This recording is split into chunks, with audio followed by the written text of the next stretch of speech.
শেষে রাতে লুকাবে মুছো না গো আমারই ছবি আমি মিনতি করে গেলাম তুমি চোখের আড়াল কাছে কি বাঁধের মনে রেখো আমিও ছিলাম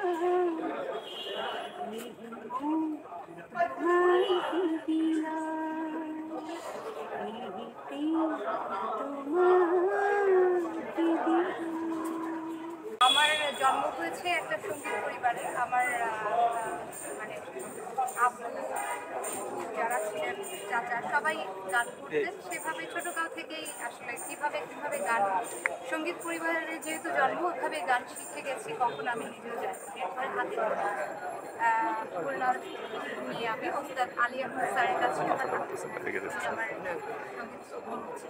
আপু যেহেতু গান করেন, সেক্ষেত্রে কোনো ইচ্ছা আছে কিনা যে বাংলা সিনেমার টপ সারি কারো সিনেমায় আপনি গান করার ইচ্ছা এরকম কিছু? এটা তো সব শিল্পীরই মনের বাসনা থাকে।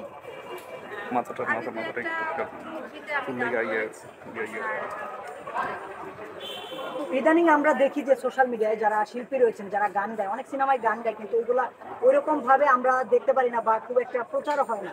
সেক্ষেত্রে শাকিব খানের সিনেমায় যারা গান করে তাদের গানটা কেন যেন বেশি একটু লাইনে চলে আসে। আসলে এই ব্যাপারটাকে আপনি কিভাবে দেখছেন? আসলে একটা গানের এখন হচ্ছে, আগে মানুষ গানটা শুনতে বেশি, এখন হচ্ছে দেখে বেশি। তো সাকিব খান যেহেতু আমাদের মিডিয়াতে সুপারস্টার, কাজেই তার সাথে কাজ করলে এটা হাইলাইট হবে এই স্বাভাবিক। যেহেতু শাকিব খান প্রসঙ্গে আসলেন, সাম্প্রতিক শাকিব খানের 25 বছর পূর্তি হয়েছে সিনেমা ইন্ডাস্ট্রিতে, আপনার পক্ষ থেকে কোনো তার তরফের জন্য শুভকামনা থাকবে কিনা? অবশ্যই শুভকামনা, এবং তার এই পথ চলা আরো দীর্ঘ সময় পর্যন্ত এটা আমাদের আপনার কোনো শাকিব খানের সঙ্গে অভিনয়ের সুযোগ পান তাহলে করবেন? আমি তো অভিনেত্রী না, যদি পান না, আমি অভিনেত্রী হিসাবে নিজেকে কখনো দেখতে চাই না। আমি সঙ্গীত শিল্পী। আমি যদি সুযোগ পাই তার মুভিতে কখনো গান করার, তো ঠিক আছে, কিন্তু আমি অভিনয় করতে চাই। আচ্ছা আপু, শাকিব খানের নতুন যে মুভি তুফানের যে একটা গান হয়েছে, টিজ বের হয়েছে, গানের টিজটা, এটা আপনি কি শুনেছেন? উড়াধুরা, এটাকে যেই জোটটুক শুনেছেন, এটা কি একটু গাওয়া যাবে? এই গানটা গাইতে হবে? হ্যাঁ, এই গানটা জাস্ট এই জোটটুক শুনেছেন শাকিব খানের। তুই কোন শহরের মাহিয়া গোলা, তুই কোন শহরের মাহিয়া গোলাতে উড়াধুরা, আমি এতটুকু শুনেছি।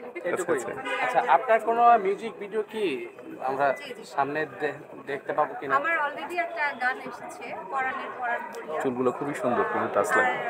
আমি বর্তমানে বেশি আছি হচ্ছে স্টেজ প্রোগ্রামে আমি বেশি করছি, দেশে এবং দেশের বাইরে প্রোগ্রামে আমি বিজি বেশি। আচ্ছা, ফিল্মে আপনার গান গাওয়ার চিন্তাভাবনা আছে কিনা, বা সুযোগ পেলে বলবেন কিনা? আমি যেহেতু শিল্পী, সেহেতু শুধু ফিল্ম না, আমি ভালো গান পেলেই গাইতে চাই। এটা হচ্ছে আমার মানে ব্যক্তিগত মানে ইচ্ছা। ভালো গান, ভালো কথা, ভালো সুর পেলেই আমি গান করবো, সেটা মুভিতে হোক বা এমনি। এটা নিয়ে আমার মুভিতে গান করতে হবে। তো সর্বশেষ দেশবাসীর উদ্দেশ্যে যদি কিছু বলতে চান? সর্বশেষ দেশবাসীর উদ্দেশ্যে এটাই বলতে চাই, সবাই ভালো বিনোদনের সাথে থাকেন এবং ভালো গানের সাথে থাকেন। কারণ এখন ভালো জিনিসের সাথে দর্শকদের পরিচিতিটা একটু কম, আমার যা মনে হয়। সেজন্য গান, ভালো সুর, ভালো কথা এবং ভালো গানের সাথে। আচ্ছা আপু, আপনি কোন গান করতে বেশি পছন্দ করেন, স্বাচ্ছন্দ্য বোধ করেন? আমি স্বাচ্ছন্দ্য বোধ করি আধুনিক গান। আমি আধুনিক গান করি, আধুনিক গান। আধুনিক গানে যারা এর আগে আপনার সিনিয়ররা গিয়েছে, তাদের মধ্যে আপনার পছন্দের সিঙ্গার কে? কাকে আপনি আইডল মনে করেন? আমি আইডল মনে করি সাবিনা ইয়াসমিনকে। আমি ওনার গান আমার, তাছাড়া যারা আছেন অসংখ্য গুণী শিল্পী আমাদের দেশে আছেন, আমি আসলে এখন পর্যন্ত অনেকটা সময় লেগেছে। আপু, আরেকটা জিনিস জানতে চাই আপনার কাছে, বাংলা সিনেমা যেভাবে এগিয়ে যাচ্ছে, এর মাঝখানে কিছু বিশৃঙ্খলা হচ্ছে। আমরা দেখি যে একে নিয়ে ও সমালোচনা করছে বা এটা ওটা, মানে একদম পুরো তছনছ হয়ে যাচ্ছে সব। আসলে এই কন্ট্রোভার্সি গুলো আপনারা কিভাবে দেখেন? আসলে আপনি, এটা খুবই দুঃখজনক আমার কাছে লাগে, কারণ আমরা আমরা এখন যে সময়টা পার করছি আমার মনে হয় যে আমরা একটা ভালো সিনেমার চেয়ে বেশি সময় ব্যয় করছি দেখার জন্য ব্যয় করছি, বা একটা ভালো মুভির চেয়ে এই বর্তমান ঘটনাগুলোকে কেন্দ্র করে যেভাবে হাইলাইট করতেছে এটা ঠিক না। আসলে এগুলো বন্ধ করা উচিত, তাহলেই দর্শক আস্তে আস্তে বিনোদনের দিকে আরো বেশি অগ্রসর হবে এবং ভালো ভালো সৃষ্টি হবে। এসব ঘটনার জন্য আসলে মানুষ ওই দিকেই নিজেকে ডাইভার্ট করছে। আচ্ছা আপনার নামটা আমার নাম হচ্ছে আফিস। আচ্ছা আফরিন আপু, আপনার কাছে আরেকটা প্রশ্ন। বর্তমানে দেখা যাচ্ছে বিভিন্ন কোম্পানিগুলো, কর্পোরেট কোম্পানিগুলো তারা গানের কোনো প্রোগ্রাম চালু করছে এবং অনেক ধরনের গানকে মিক্স করে একটা গান বানাচ্ছে ফিউশন করে। এই জিনিসটা আপনি কিভাবে দেখেন? সবকিছুই আসলে যুগ যুগ উপযোগী হওয়া উচিত আমার মনে হয়।